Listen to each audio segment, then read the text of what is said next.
माहूर शहर हे 3.5 शक्तिपीठांपैकी एक पूर्णपीठ असल्यामुळे भारतभरातून लाखो भाविक भक्त दर्शनासाठी ये-जा करत असतात। त्यामुळे अत्यंत महत्त्वाचे असलेले माहूर शहरामध्ये सीसीटीव्ही कॅमेरे प्रत्येक चौकामध्ये असणे महत्त्वाचे आहे, जेणेकरून अनुचित प्रकार घडणार नाही याची दक्षता सीसीटीव्ही कॅमेरामार्फत घेता येते।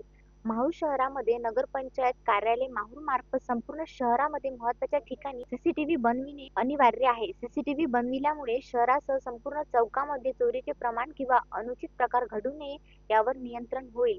त्यामुळे लवकरात लवकर सीसीटीव्ही बसविण्यात यावे व राज्य महामार्ग 361 तुळजापूर ते बुटिबुरी दरम्यान माहूरगड शहरापर्यंत जोडलेला राज्य महामार्ग 361 गेलेला असून माहूर शहर हे 3.5 शक्तिपीठांपैकी एक पूर्णपीठ असल्यामुळे शहरालगत असलेले टी पॉइंट येथे व रेणुकामाता मंदिरावरून माहूरकडे येणाऱ्या वसंतराव नाईक चौक येथे गती अवरोधक स्पीड ब्रेकर ची आवश्यकता आहे। त्या अनुषंगाने दोन्ही ठिकाणी अपघात होण्याची दाट शक्यता असते। या ठिकाणी दररोज काही ना काही छोटे मोठे अपघात होत असतात, त्यामुळे येथे गती अवरोधक अत्यंत महत्त्वाचे आहे।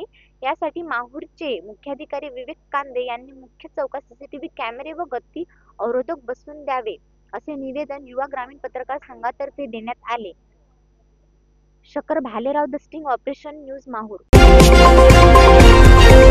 द स्टिंग ऑपरेशन न्यूज, सत्याचे दुसरे नाव, अन्यायावर लेखणीचा घाव।